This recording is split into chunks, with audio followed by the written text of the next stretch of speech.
Buenos días, esto es StioCast. No es Histocast, pero casi. Hoy, si os parece bien, trataremos de las idas y venidas y de la relación que tuvimos durante mucho tiempo entre dominicanos y españoles. Hoy vamos a hablar de la República Dominicana, idas y venidas de sus hermanos españoles. Un poco de nuestra historia común. Si os parece bien, comenzamos. Bueno, lo primero que debemos de decir es que la isla de Santo Domingo está dividida en dos estados. Uno es Haití y el otro es República Dominicana. En este StioCast vamos a referirnos como Santo Domingo, ya que es el término de la época. ¿Qué ocurre si al principio todo era un mismo territorio español conocido como la isla de Santo Domingo? ¿Cómo se produce esta división entre Haití y Santo Domingo?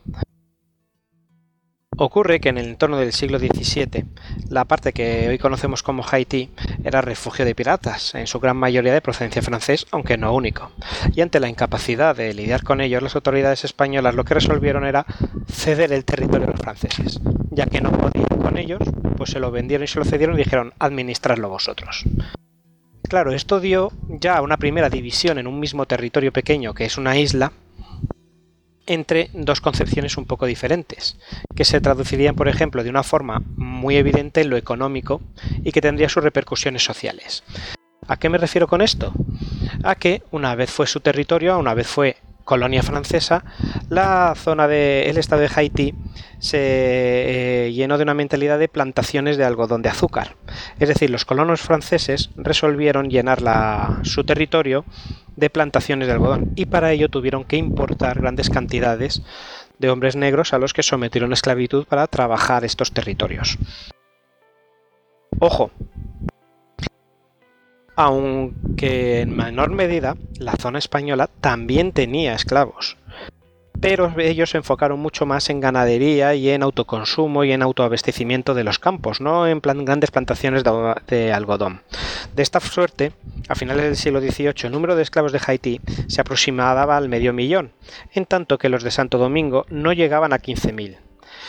Esto dio ciertas desigualdades. Era más rica, por ejemplo, Haití que Santo Domingo, pero también era verdad que había una mayor afluencia de esclavos fugados, los llamados cimarrones, que se cruzaban la frontera para irse a territorio español. Insistimos en que sí existía la esclavitud de negros en el territorio español de Santo Domingo, pero en mucha menor proporción. Y dices, ¿y por qué se van los esclavos de un territorio a otro? Pues en sus propios testimonios cuando eran capturados, porque eran mucho mejor tratados o eran mejor tratados en territorio español que en territorio francés, que era más de desollarles las espaldas.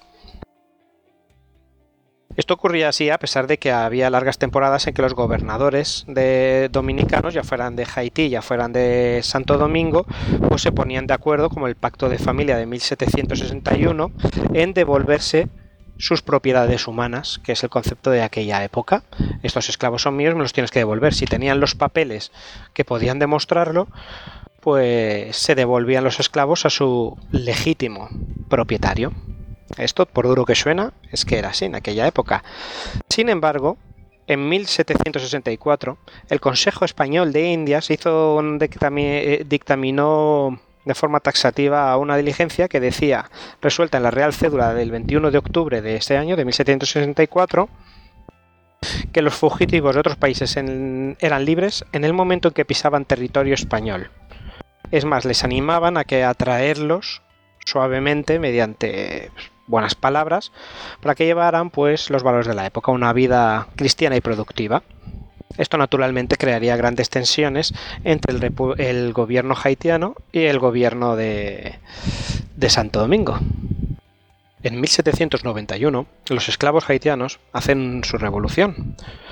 No empezó tanto con unos cuantos cientos de miles, sino con unos cuantos cientos a secas, encabezados por un tal Toussaint Louvet.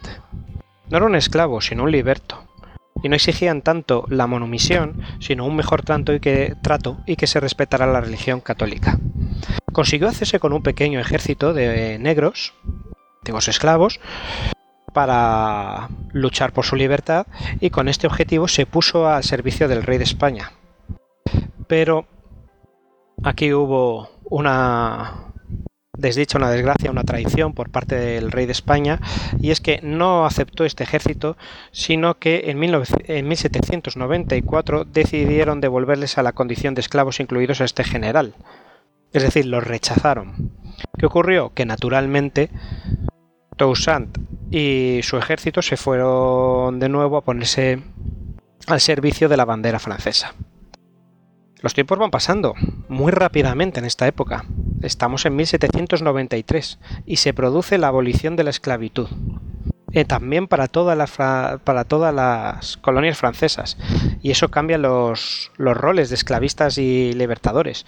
Porque si hasta entonces Haití, con 500.000 de esclavistas y bastante malos tratos, quedaba en evidencia como el malo de la película frente a la parte de República Dominicana, frente a la parte dominicana de Santo Domingo de española, con muchísimos menos esclavos y con mejor trato, ahora es al revés. Ahora son solo la parte hispanohablante, la parte dominicana, la parte española, la que conserva los esclavos. Además, el asunto se complica porque en 1796 Carlos IV, intentando hacer las paces en Basilea con los franceses, con la ya República Francesa, les cede la parte española de la isla.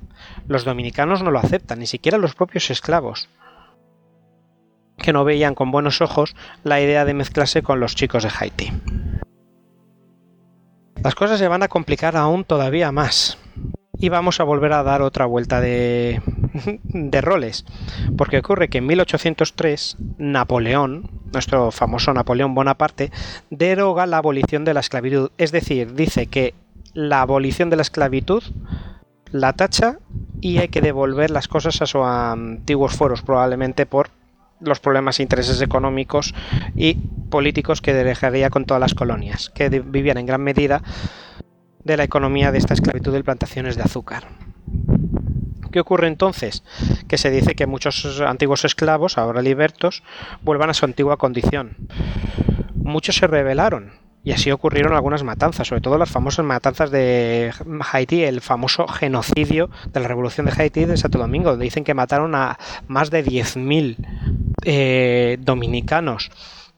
Una historia crudísima de crueldad despiadada y absurda, de sangre y de guerra, en la que se caracteriza de genocidio porque es que asesinaban a todos los presos, arrasaban las aldeas enteras, desmembraban, aplastaban bajo los caballos, unas cosas realmente horribles. Hubo muchísimos muertos tal, y los dueños de esclavos, entonces la parte española, volvieron a ser vistos de nuevo como buenos, porque a fin de tratas trataban mejor a los esclavos y no hacían estas masacres, mientras que los otros eran solo masacre más masacre. La primera reincorporación de esta parte dominicana a la bandera española, a la corona española, se produce en 1808, cuando tras la rebelión en Madrid contra Napoleón Bonaparte, contra la invasión francesa y aquel famoso 2 de mayo, los dominicanos optan por declararse nuevamente súbditos del rey de España, Fernando VII, para algunos el rey León, para otros el deseado. A esa época de la historia se le llama la historia de la España boba. Duró hasta 1821 y es que fue muy dura para los dominicanos porque tuvieron que ir defendiéndose de las invasiones de Haití y apenas contaban con ayuda militar de España, que ya tenían bastante con lo que les tocaba, tanto en la península, en la zona europea. Recordemos, están en plena guerra contra la Francia napoleónica, como en la zona de las Américas continentales, donde están las guerras de la independencia. Total, que en 1821 los principales de Santo Domingo optan por pedir la protección al naciente Estado de Colombia y proclamarse un Estado independiente. La cosa no dura mucho. En un par de meses los haitianos invaden de nuevo el estado y lo mantienen sojuzgado hasta 1844. Lo sometieron a un proceso sistemático de haitinización, con cuyo fin abolieron la esclavitud en 1822 para seguidamente pedir al gobierno de los Estados Unidos que enviara a sus libertos de la guerra al Santo Domingo español para que fuera racialmente tan negro como Haití y desapareciera cualquier diferencia. Esto no provocó solo que huyeran la mayoría de blancos de origen español, sino también la mayoría de los mulatos.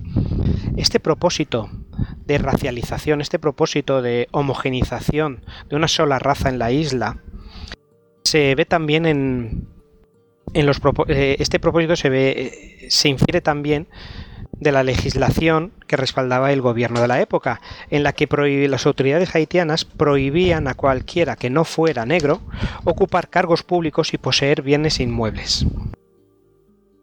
Claro, esto crea una cantidad de ciudadanos de segunda que es como una vuelta de tuerca a lo que había antes.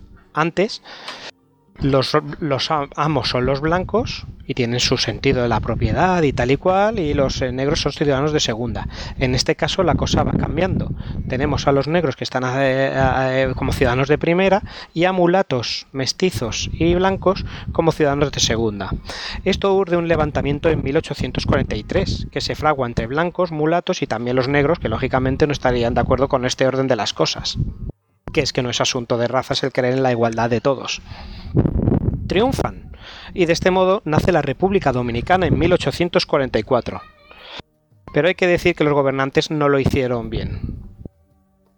El principal, un mulato de nombre Pedro Santana, desarrolló una política, quizás aterrado por lo que creía conocer, contrarrevolucionaria, en lo que entendía por revolución en la Revolución Francesa, y por tanto de las ideas liberales que para él trascendían de ahí.